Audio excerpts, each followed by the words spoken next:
Recording, Jen, perfect. So welcome everybody. So this is the fourth webinar in the Nourish Spring Learning Series. We now have a very wet spring-like day in Toronto, but we have really wonderful panelists coming from actually across the continent today. So from the US and from across Canada. And we're going to take you through a hour-long webinar looking at the idea of hospitals and long-term care homes as anchor institutions, creating health and wealth in their community. So my name is Haley Lapalm. I'm the program facilitator at Nourish, which is a national community of practice of 25 innovators in healthcare institutions across Canada who are looking to find ways to reconnect food and health, and really to show the value of food in health and the value of healthcare to the food system. So today we're going to take you through an agenda that is pretty tight and filled with insights from some of our partners and leaders in the field who are doing this work. And what you're looking at now is a Venn diagram that gets to some of the anchor institution concept that we'll be looking at today, but that is also kind of one of the backbone drawings that emerged from our team at the McConnell Foundation and Secure Canada, and you'll see Beth Hunter online from McConnell and Jen Reynolds from Food Secure Canada. And so this Venn diagram shows kind of the place that healthcare occupies at the center of health, economy, and environment, and some of the opportunities that they have in that place in their communities to model healthy, sustainable eating, influence preventative health policy, and curate through their purchasing power more resilient local food systems. So on the next slide, you'll be able to see some of the presenters who are here today with us. So our agenda is going to be start off with an introduction to anchor institutions from Jen Reynolds at Food Secure Canada. And then we'll hear from Sandra Hamilton, who's a social procurement advisor from currently out west, but I think she's working all across the continent. And today she'll be speaking about generating social value through public sector procurement. And brings a wealth of experience, and so is focusing on kind of one of the segments of her work today. From there, we'll go down south across the border, and we'll hear from Lucia Sayre, who's the Western US Regional Director with the National Leadership Team for Healthy Food and Healthcare at Healthcare Without Harm. And so she will be taking us through a case study, Anchors for Resilient Community, their Anchors for Resilient Communities project in Richmond, California. So we'll get a bit of an American flavor as well. And then we'll come back up north to Brantford, Ontario, and Wendy Smith from MealSource is going to be speaking with us about vendor education to shift supply chains toward more sustainability. So we'll move through all of these presentations, and what we're going to aim to do is to have a question or two between each of the presenters before we get to a more thorough discussion at the end. So what I'll invite you to do throughout is to use the Q&A box that you see at the bottom of your screen to type in any questions that you have. We'll read those aloud and bring them in throughout, and then again at the end. And then you can also use the chat function if you're having any trouble or you need support for any other aspects of things. One of the things I'll mention too is that we will be recording this webinar, and it will be available online with the other webinars we've done in this series on the Nourish website, so you can see them there. So don't type anything incriminating in the chat box if you don't want it to go into public record. And just make sure you can use the hand signal at the bottom or top of your screen. If you hover over the edge of the webinar screen, you should see a raise hand signal, and that's the same place where you should see the Q&A box.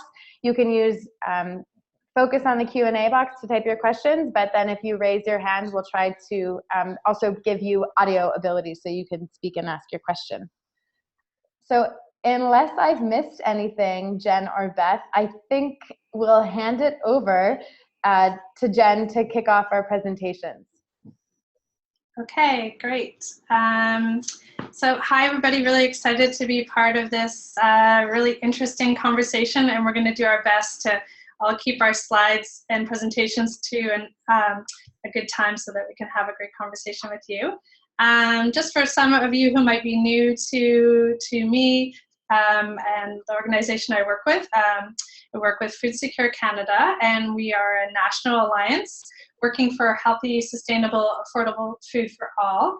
And in particular, really trying to engage a whole bunch of actors in the food sector to create better food policy and to encourage greater food sovereignty in our food system.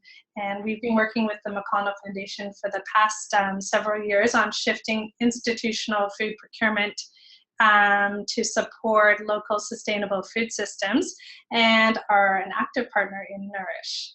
So my role today is to really give you a brief introduction to the concept of an anchor institution and outline a few ways that if we specifically look and interpret what an anchor institution is, how it can relate to food.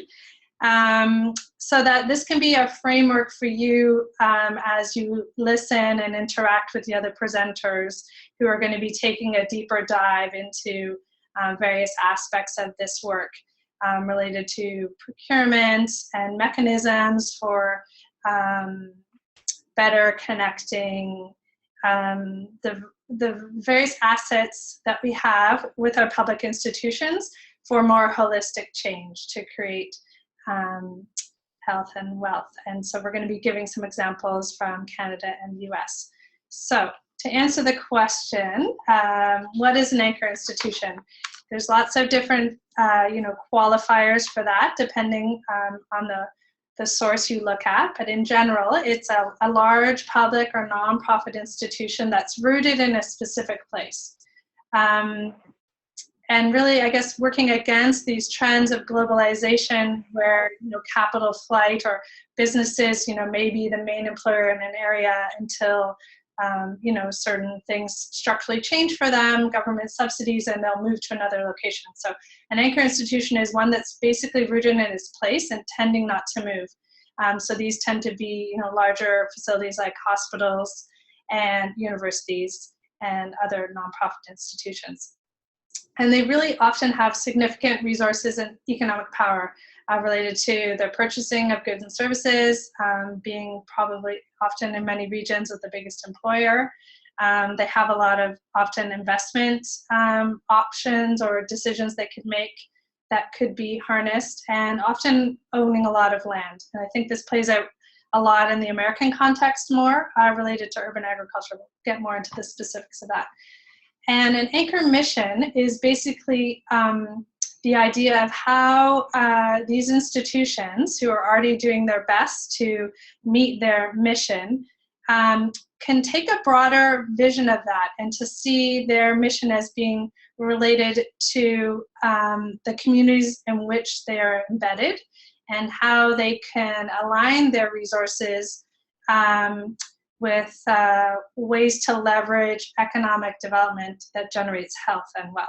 So this is very much coming from a social determinants of health framework that sees health as being more than just healthcare being provided to an individual or to groups of people.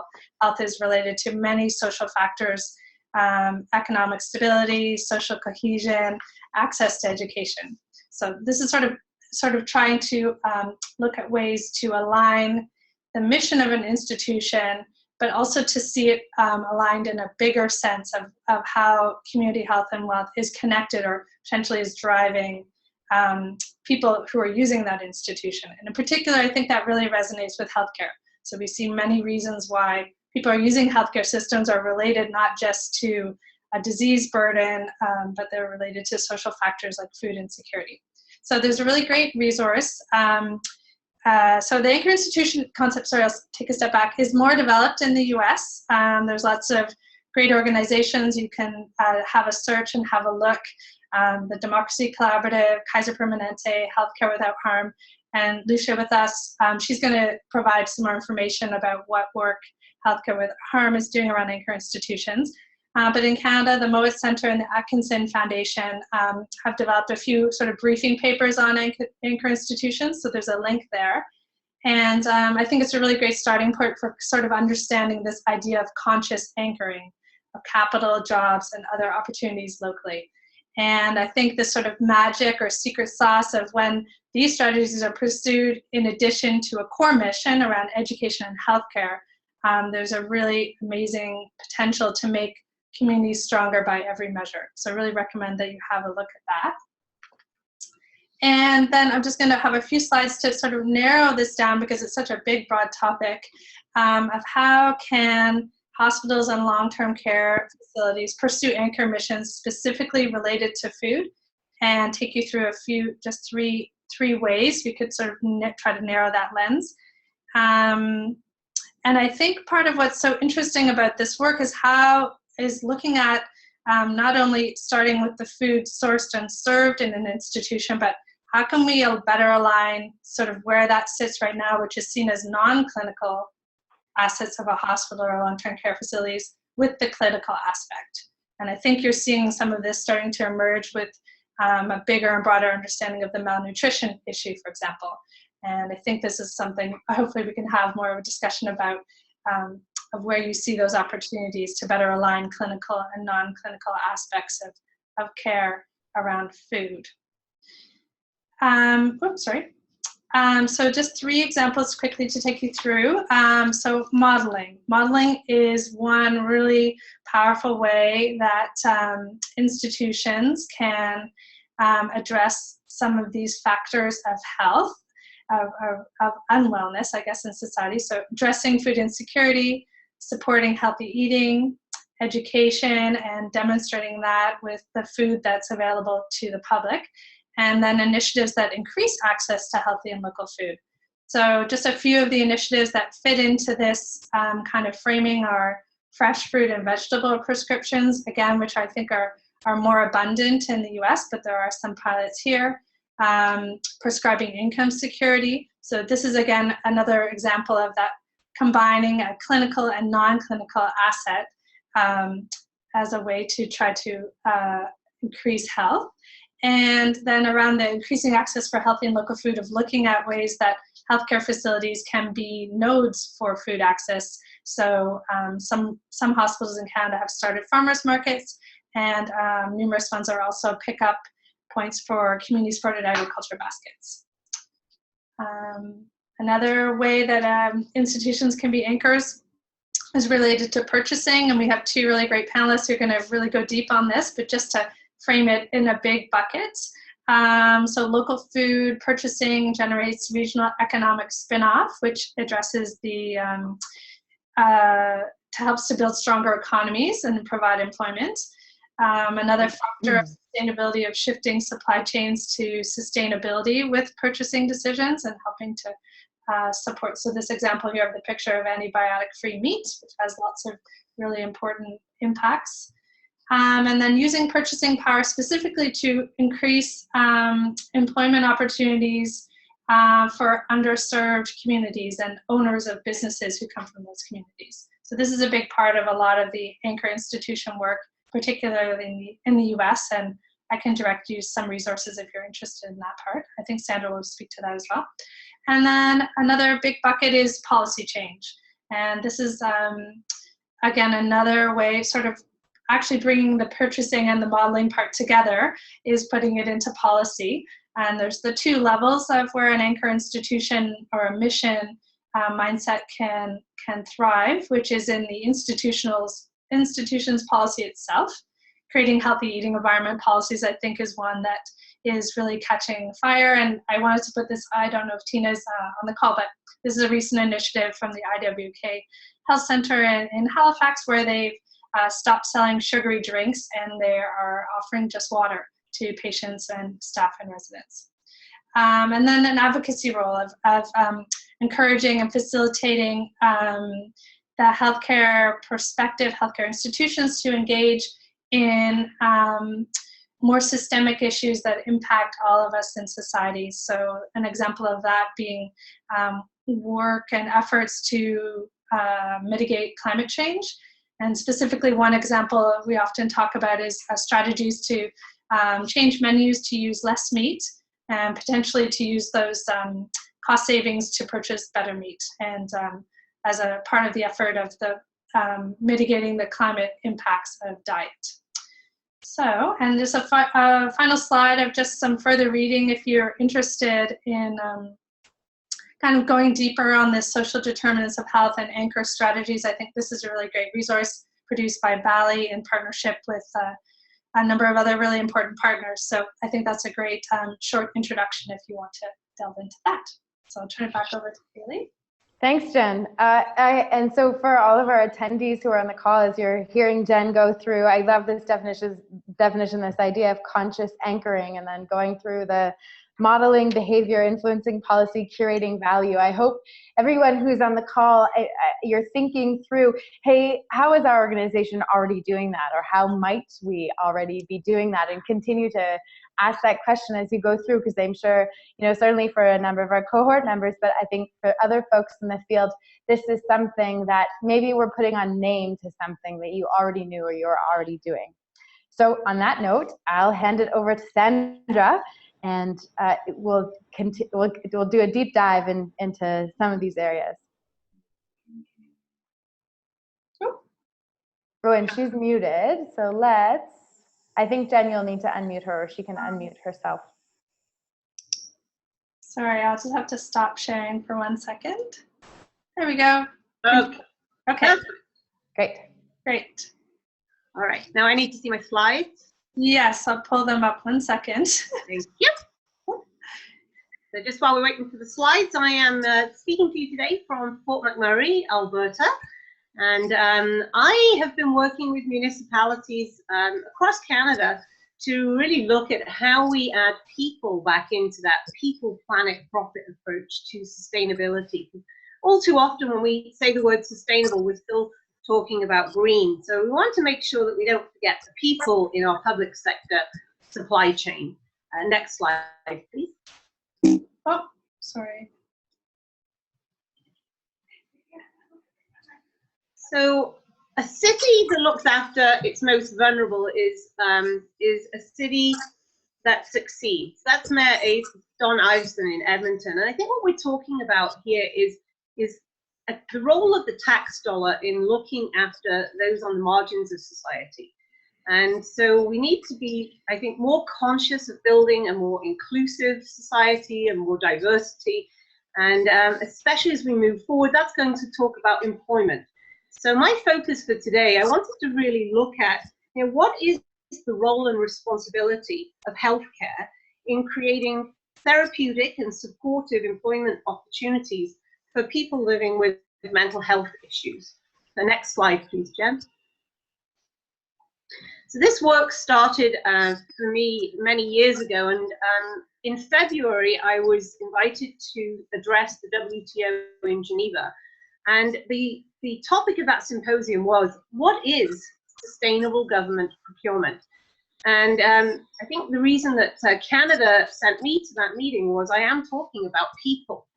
And I came away from the WTO symposium meeting with the understanding that at the international level, we are now agreed that public sector, publicly funded supply chains should be moving markets to align and support the goals of the UN 2030 sustainability goals. Goal number 1 being no poverty. Next slide, please. And really, what it comes down to is, how can we better look after one another? And the big key issues across the country that I'm talking about are affordable housing, mental health, more workplace flexibility, food security, and First Nations reconciliation. I think we can capture all of that in a concern for inequality and a desire to be promoting a more equitable society, an economy that works for everyone. Next slide. So in my work, I look specifically at public sector supply chains and what are the potential outcomes of social procurement. For the public sector, it's inclusive economic development, and using this demand lever that we have to build and strengthen relationships between the private sector and the non-profit sector. There is really no need for us to have such separate and distinct sectors. We want to be building more integration and behaving as one community. So how we do that with the public sector lever is by promoting and rewarding private sector relationships with the non-profit sector. So what does business want from a social procurement process? They want to see that if they are more socially responsible, that's rewarded in a public sector supply chain. So if we get this right, the outcome, of course, is a more integrated, one community with healthy, equitable, sustainable communities. Next slide, please. We can no longer separate people from planet and profit, and social value is absolutely a key pillar of sustainability. But somewhere along the way, we got stuck with green, which is fantastic. Don't get me wrong, there's nothing wrong with green, and we're not throwing the baby out with the bathwater here, but we are wanting to make sure that we work hard to bring the people component up to the level of planet, and then that people and planet will be also elevated to balancing that with the need for profit, which would be true sustainability. Next slide, please. Delighted to say that I'm working with the City of Victoria on Vancouver Island, and that they have now approved, City Council has approved a 5-year action plan to move on advancing social enterprises to create more supportive employment opportunities for people that are struggling with mental health issues, for people that are struggling with barriers to employment, so that we don't have such a rigid division of type A high performers, and I'm sorry, but if you can't operate at this level, you're on the margins of society. So what is the role of our publicly funded supply chains to be more accommodating to people that are struggling and need that support to return perhaps to the mainstream economy? Next slide, please. The first action item of the 5-year plan is for the City of Victoria to take part in a pilot that I created to look at infrastructure spend. So as a country, Canada is about to spend 180 billion on infrastructure spending, and with that kind of investment in infrastructure, we want that to also be an investment in people. So we are working right now across 3 municipalities with industry, and I think it's really important that we have the Vancouver Island Construction Association and the Construction Foundation of BC at the table to design a standardized approach that can be, so it doesn't look different in every single municipality, which is clearly what industry is saying to me. Can we standardize a way of adding social value into infrastructure? Next slide, please. So social procurement policy has been passed in Toronto. In Vancouver, it is embedded within the Healthy City for All strategy, and social procurement does look different in each community, as it should. In Toronto, it's very focused on ethnic diversity and trying to promote a supply chain that looks an awful lot more like the ethnically diverse city that Toronto is. And from the leadership of the municipality, we can now expand out into the Anchor TO strategy and start to move across the broader public sector. And in my experience, that's how it starts. It starts with the municipality taking a lead, and then you bring the broader public sector to the table. Now, interestingly, I don't see healthcare currently at the table with the Anchor TO strategy.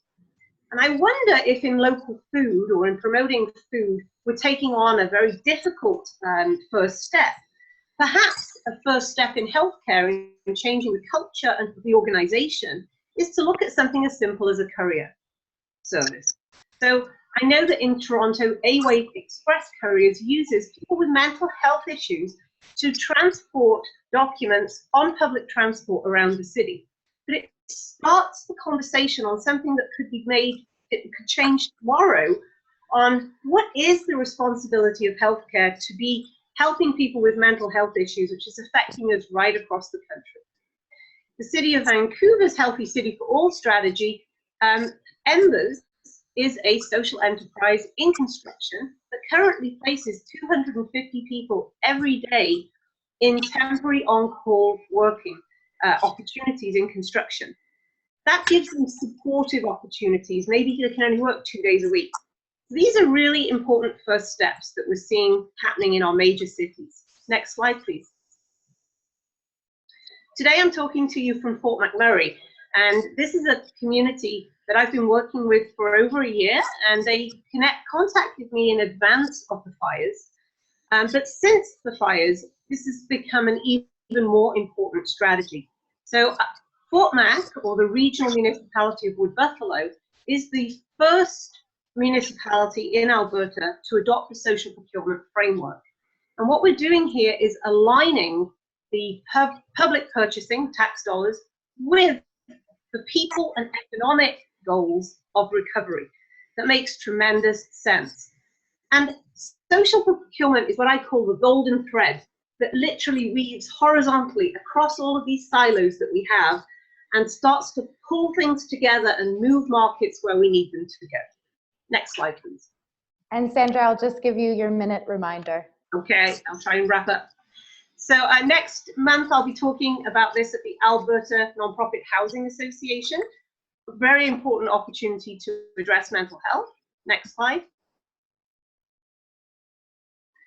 I have been working on local food for many, many years, and I think that futures contracts with advocate institutions are very important. Next slide, please. Let's look at the non-profit sector economics. Next slide. Second largest non-profit sector in the world, employs 1 in 10 Canadians, 8% of GDP. 66 cents on the dollar is earned revenue. We have to bring the non-profit sector more into the economy. Next slide, please.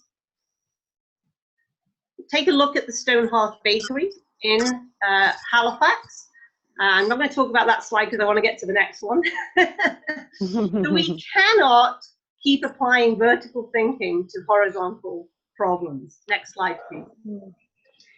There is an enormous opportunity in Canada for us to move beyond do no harm, to do no good, to do some good.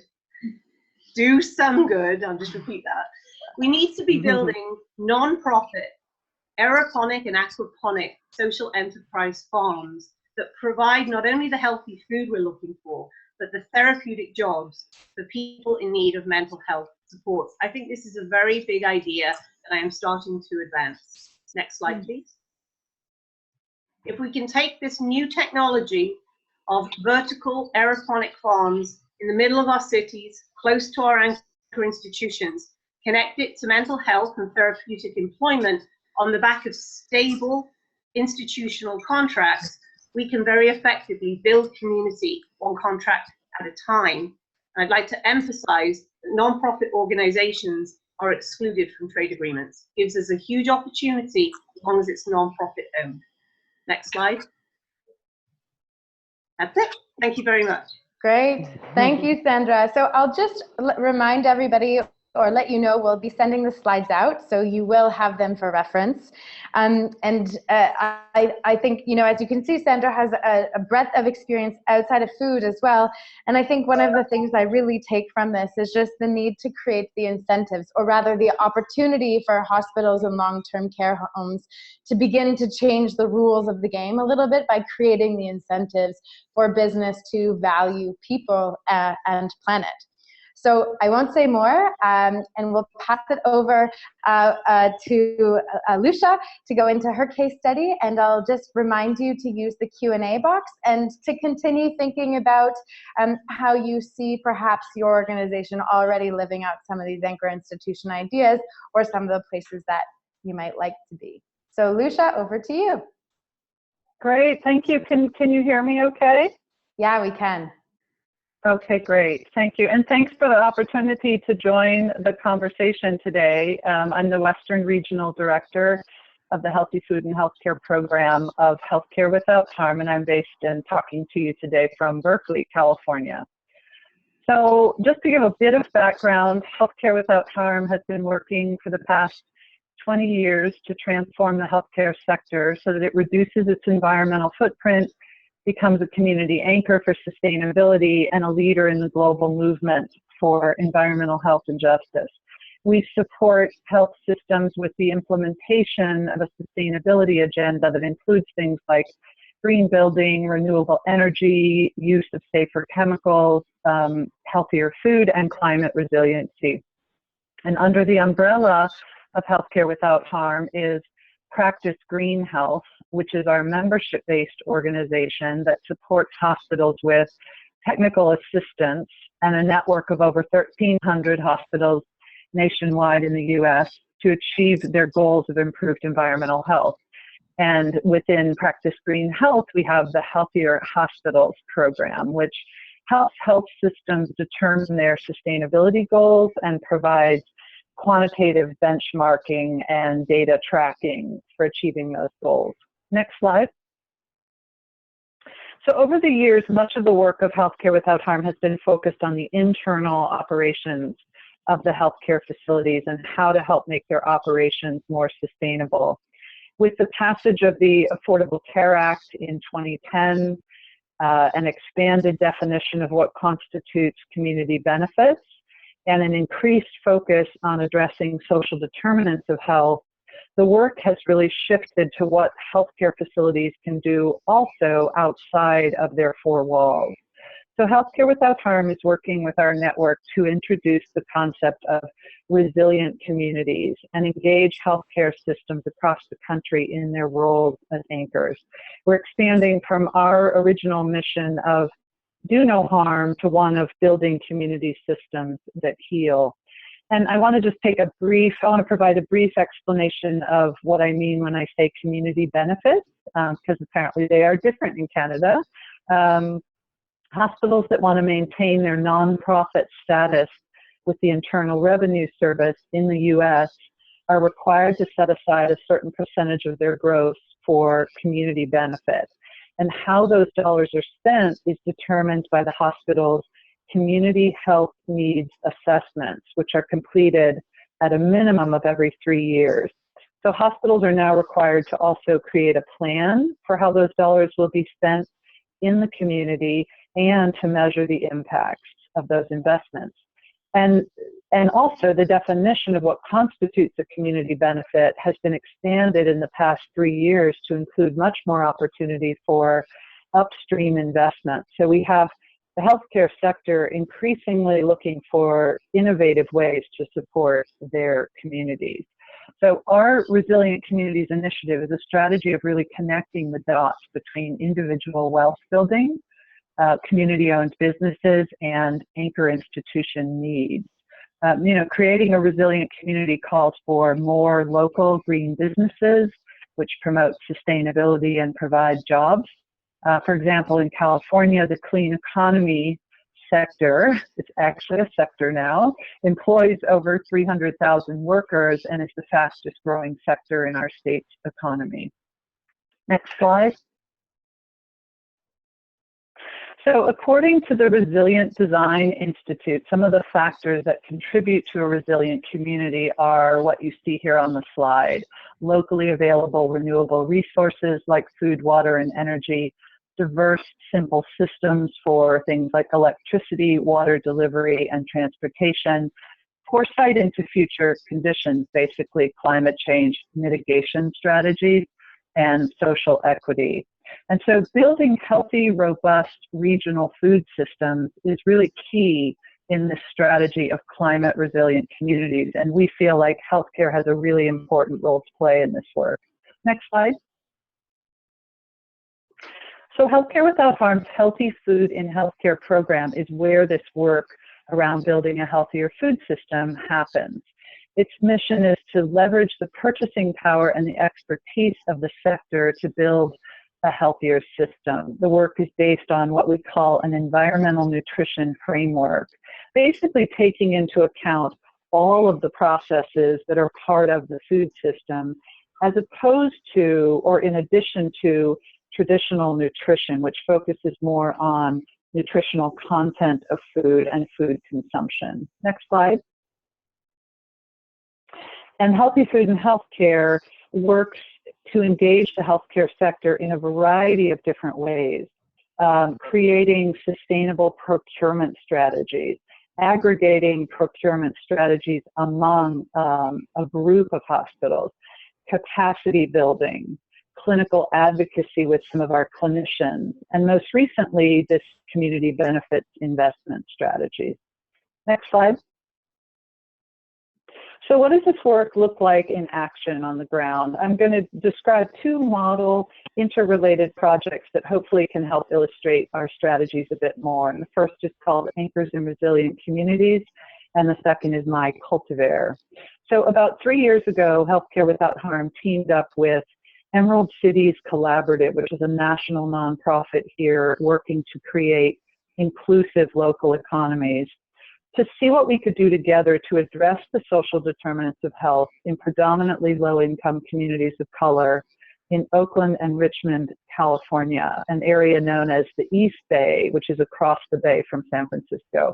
And both of our organizations have long histories of programming in these communities, working with the healthcare institutions that are located there, and strong networks in the region. So together we began to organize the Anchors in Resilient Communities table as a place where multi-stakeholders could strategically plan together and learn together.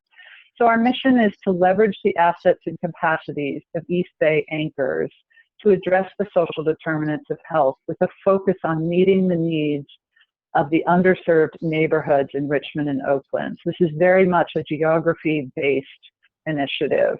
And really, there's as much learning and reorganization needing to happen within the anchors as there is in the community. These are two groups that have not often, come to the table together, discussed some of their challenges and opportunities, and really tried to figure things out together. So our objectives are to create a collaborative learning environment, establish long-term partnerships and investments, and then identify specific opportunities where those investments can be placed into new models of community wealth creation, and to identify specific community capacities that are already there that we can build upon. Some of the key partners in the ARC table are the California Endowment, Kaiser Permanente, Dignity Health, the University of California, the Kresge Foundation, and then community organizations such as East Oakland Building Healthy Communities and the East Bay Community Foundation. So it's very much a multi-stakeholder table. Next slide, please.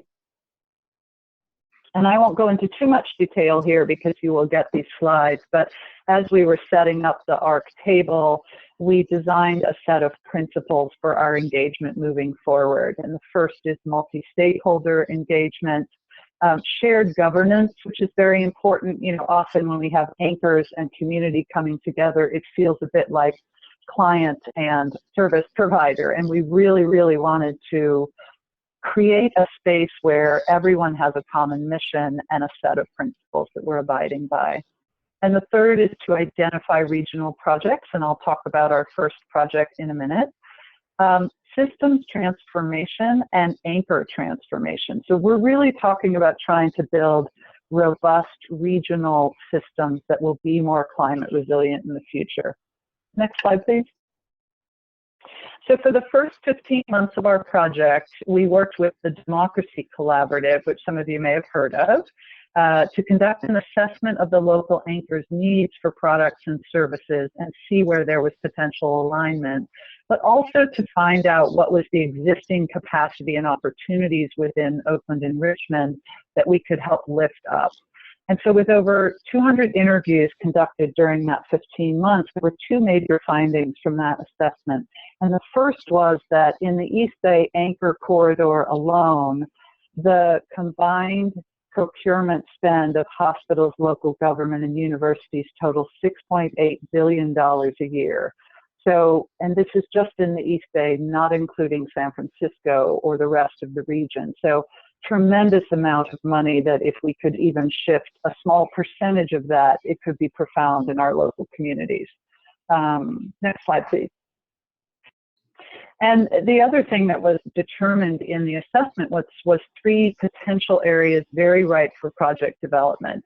One being clean energy and green building, green enterprise, and healthy food systems, which is the focus of our first regional project. Next slide. So fostering a healthy regional food system, according to this assessment, was identified as a very viable strategy in our region based on several key factors. We have existing sustainable ag productivity in the region. We have a vibrant urban good food and food justice movement in the communities of Oakland and Richmond. We have Healthcare Without Harm that's worked here for, as I said, about the past, well, with the food work, about 5 years, working cross-sectorally with schools, hospitals, and universities to align the standards of sustainability across sectors so that everyone's asking their suppliers for the same thing, and aggregating volume demand for those particular food products. So what we have found is that local anchors want to support a regional food economy, but this can be really challenging due to a lack of infrastructure, garnering enough supply, replacing conventionally grown products with sustainable alternatives, and processing whole foods to the specs and needs of the institution. So this really translates into going beyond addressing acute food insecurity to looking at what are the intervention opportunities that exist all along the continuum of what we define as the food system. So building processing infrastructure, stimulating increased sustainable food production in urban neighborhoods and surrounding regions, and funding initiatives that can modify land use and preserve agricultural land as well, which are critical steps to mitigating the effects of climate change as well. Next slide, please. And Lucia, I'll just give you your 1 minute warning. 1 minute warning, okay. The first project of the ARC initiative is called My Cultivar and has 3 components. We're looking at aquaponics, greenhouse food production, meal processing, and an education center. The first step is this food processing and meal prep center with a production goal of up to 200,000 healthy, locally sourced meals per day that will be distributed to Northern California anchors. And the core operations are they are located in Richmond. With community health and wealth at the forefront in this planning process, My Cultivar is being designed to not only provide healthy meals for the institutional market, but to also create jobs, cooperative ownership opportunities, support urban sustainable food production, and increase healthy food access for the communities of Oakland and Richmond. Next slide. And to date, My Cultivar has a 100,000 square foot processing and meal preparation center secured in Richmond, California, with the doors set to open in the fall or winter of 2017. We have hired the first 20 employees from the neighborhood into union jobs, with 80 more jobs scheduled within the coming year. And by year 5, we expect to hire 300 to 400 people from the neighborhood. And we have participation from over 20 community partner organizations. Next slide. So part of our role is to ensure that small-scale urban food producers have access to the institutional market that My Cultivar is providing. So right now we're working with the community to develop a producers cooperative. So that will ensure sort of an on-ramp to the institutional market for food producers of all size that want the opportunity.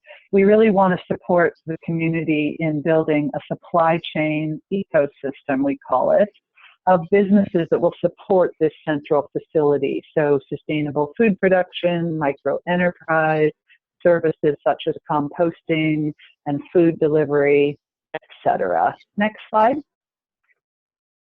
And that's my last slide, and I'll just end on it just to give you a sense of, we are looking at food production and food producers within 250 miles of the Bay Area.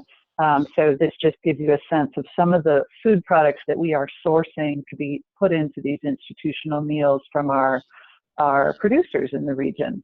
And I'll stop there. Thanks, Lucia. I hope in our discussion we can pick up on some of the background behind, you have these really powerful collaborations, some of the lessons learned to build those partnerships for these collaborations. You're catching our cohort, and at a moment when they're entering a phase of thinking about collaborative projects and engaging with those ecosystems that you alluded to. So hopefully we can dive more into that. But for now, I'll pass it over to Wendy Smith at MealSource. And she is someone who has lots of experience in looking at creating those incentives within the value chain to care about perhaps new values articulated from healthcare. So Wendy, over to you with just a reminder to everyone to use the Q&A for your questions. And I think we have a shy group today, so I'll invite you all into a beginner mind and to not feel intimidated to ask a question. Good afternoon, everyone. This is MealSource. So MealSource is a program under St. Joseph's Health System Group Purchasing Organization. We are a nonprofit GPO for food products in healthcare in Ontario. Next slide, please.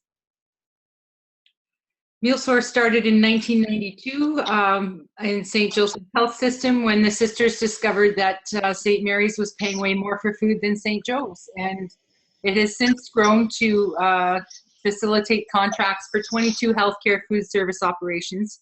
As well, we have expanded into student nutrition in Ontario, which is growing rapidly, and some nonprofit agencies in the city of Toronto. Next slide, please. One of the important things about being a nonprofit GPO is that it's all about the patient and the end user. There's no incentive for profit. We're looking for best value, which really affects the direction that we take and the choices that we make, that our members make for feeding their patients. So at the direction of our membership, we've been involved in many funded projects working towards responsible procurement. One of the things that are in our role that is paramount is vendor education and outreach, and our members expect that that's a big piece of our role, and it's growing bigger every year. Next slide, please. Since we started this work in 2011, our average increase over our start is $1.8 million a year more of product of Ontario than we had before we began. So this is significant for the size of our group. Our total contracted spend sits around $16 million. And so we had our baseline, and this is an increase over baseline that our members have encouraged and have successfully obtained in contracted bids. Next slide. Part of vendor engagement is letting them know who we are. So we do a lot of tours. We meet bi-monthly as a group. This is Beverly Greenhouse in Flamborough, and they grow a mass quantity of English cucumbers, and they do some peppers. And so our members toured the facility, and Jan the farmer got to know our members, and the members got to know Jan. And this is a big piece of the work that we do, is reconnecting food and health. Next slide. There's more to the food system than food, and so one of the projects that we endeavored to undertake was with Burlage Canada, looking at potential for taking some whole foods and some simple recipes and using the retherm carts as ovens. They are ovens. So we had some great success with that. There's a resulting recipe book, which is available online at Burlage Canada for anyone who wants to take a look and maybe try some of those ideas in their healthcare institution. Next slide. I have personally been advising the South Central Ontario Region Food Hub for 6 years now, and so it is a food hub developed under the South Central Ontario Region Economic Development Corporation. It serves 5 counties in South Central Ontario, and the idea was to collaborate the efforts of medium and small producers in that region and try and bring them to the broader public sector market. While they've had some great success in student nutrition, it's been more difficult in healthcare because of the logistics stream. So it's definitely an uphill battle, and still a fairly new concept, food hubs in Ontario. But you can see a shift in attitude, you can see a shift in behavior, and hopefully over time this will become a lot more mainstream than it is right now. And I'm happy to be learning all the time with these folks and sharing what I know with them. Next slide, please. So these are some of the winning strategies that we at MealSource would say you need to incorporate into your work as a procurement person or as a GPO serving people who are looking for food to feed patients. I'll just run through some of the ones that are very important. Outreach is very important. So you need to know who's in your area and what kind of work that they're doing, and make sure that you connect with them and explain how they participate in your work. A second key strategy, I think, is making some demands from your broadline distribution. I understand that broadline distribution is a major part of logistics and healthcare, but they're a lot more flexible than you think they are. And one of the things that we do at MealSource is a two-stage RFP, where we first contract what we're going to buy, and then we contract who's going to bring it to us. And that allows us to determine exactly what's on the plates of the patients, of the members that we serve. And it also takes the onus off of the distributor, let's say, of determining what kind of food is on patient plates. So when we put out an RFP for distribution, we are specifying exactly how many cases of what we want them to bring. And this allows the door to be open for a lot of local vendors in broadline distribution, which therefore opens the market to anyone who wants to buy that product. Another thing I would suggest is that institutions make more demands of their group purchasing organization or their contracted caterer. It's their job to serve you. And understanding that institutional food service managers have less than no time. They put out a lot of fires. And so education and outreach, I think, is the role of whoever's aggregating your volume and working on your behalf. From a vendor perspective, there's a couple things I would mention. There is a debrief required at the optional to vendors at the end of any contracting process. And I would say definitely make sure that your vendor's aware of that, right? And that you take advantage of it, because you'll learn as much as the vendor in a debrief situation. Next slide. Simple things you do every day can let the market know that this is important to you. So if you're using a produce wholesaler, ask for lists of regionally available foods. Ask for lists of of seasonality in your area, and make sure that whoever's supplying you with your fresh produce understands that this is something very important to you, and that and they will, again, in turn, they'll start sourcing that product at your demand. And I would also suggest that you provide additional support for new vendors on the scene. Next slide. So we have a story, and it's well told here in Ontario with VG Meats and Simcoe. They are a provincially inspected grass-fed beef farming family who do everything from farm to fork. So through our first Product of Ontario project through the Greenbelt Foundation, they participated in our RFP in 2011, our request for protein. They were not successful and asked for a debrief. And within the debrief, they asked us, and I'll let you folks read this story, but the gist of it was we learned more from them than we hope to teach them. And it actually changed the way that we procure protein here at MealSource now. So the exciting part of this story is that because of the hospital business that VG Meats acquired through excellent education of their customers, they are also now in an Ontario grocery chain. They're in a number of places. They're expanding into other healthcare institutions. And in 5 short years, they've gone from aggregating 8 to 48 farms in Ontario. So this is the kind of scalable success that you want to see when you open the door to small and medium-sized producers. Next slide, please. So I'll leave my presentation here with some just some tips as to how you might open the door for more regional sustainable procurement, and understand that the power you have and the responsibility you have with tax dollars actually allows for quite a lot of flexibility in this space. Thank you very much. Thank you, Wendy. And actually, thank you to all of the very wonderful panelists who are with us today. We have a few minutes for questions. So I see there's a question from Beth. So let's start there, and then we'll take a couple others. You can either chat them in or use the hand. So Beth, you had a question. Yeah, I had a question for Lucia. Your very fascinating and amazing My Cultivar project. It struck me that it must have quite a lot of governance behind it. And I wondered if you could talk a little bit about how it got started and how it's organized, and what does that look like? Sure. So the My Cultivar, can you all hear me? Okay. The My Cultivar project got started through a conversation with a for-profit company called Food Service Partners and the Anchors in Resilient Communities table.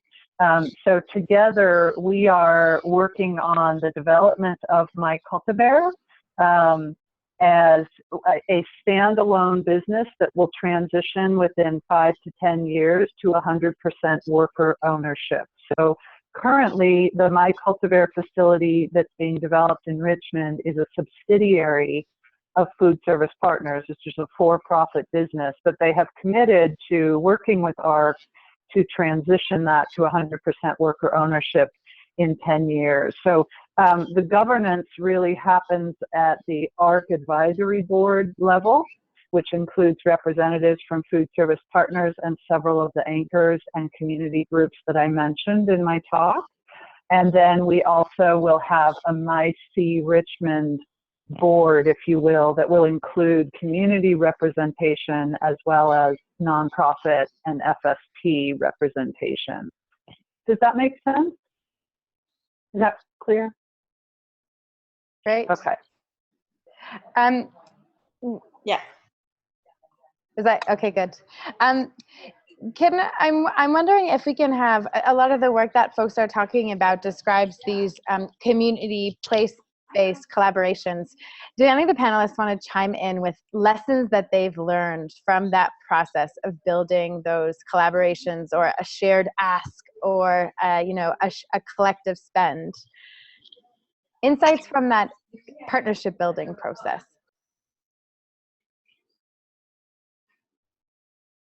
Well, this is Lucia. I can chime in a little bit with some of the lessons learned or some of the observations is it's very, very challenging, and it's a much slower pace than I think, for example, a lot of the anchor institutions are accustomed to working, right? So this is really about building a relationship, long-term relationship between anchor institutions and their community partners, and learning from one another. So some of the most important lessons are we have to slow down, and the pace of the work is going to be slower, and that's been challenging for some of our partners and our participants. And there's also been a deep sense of mistrust between some of the anchor institutions that have worked in these communities for years and have had very little relationship with actually the residents that live there. So there's a lot of trust building that needs to happen as well. And I see Wendy nodding her head. Do any of the other panelists want to chime in with a last thought? And then I think we will be out of time for today. I'd like to say that develop some early wins. Because it's a long, slow process, make sure that there's real life early wins that you can celebrate, so you can actually see some progress to keep people engaged. Otherwise, it looks like a lot of process and a lot of results. So I like to really work with, I focus on a municipality first and really get a leadership position, and then build out. But in each partner, as they come on board, go to market with a real story, make something happen that you can talk about and celebrate. Great. And I hear our cohort having some of those discussions themselves. Great. Last words. Wendy, did you want to add anything, or Jen? I think we need to go into this understanding that there's so much we don't know. It's very easy to stand in your perspective of someone in healthcare who's looking to feed patients, but there's a real lack of understanding of the food system in your region and how it works. And so a big piece of these partners is the education piece in both ways. But you also need to learn who your community is, how they work, and what it is they need. We have a lot of preconceived notions when we go into this type of work, and they're often proven very, very wrong. Yeah. Okay, well, I want to thank all of the panelists again wholeheartedly for sharing the richness of your experience, and all of the participants as well for coming on. And I invite you to think back to that first Venn diagram that was up, kind of where Jen took you through with the case studies, the examples of modeling behaviors, influencing policy, and curating value through your purchasing, and starting from those places, or starting with a reflection about how your organization perhaps is already doing some of those things and how you could potentially go deeper into that work. Because I think sometimes when we talk about this concept, we are naming something folks are already doing. And when I look at the list of names of folks who are on the call as participants, I see a lot of leaders in the work as well, within our cohort and beyond. So I encourage you to continue that, and when we send out the slides from the presentation, use it as a moment to connect with some of the folks that you heard today. If I'm wondering if our panelists, are you game to receive emails or a follow-up from any participants? Yes? Okay, great. I see some. Absolutely. Wonderful.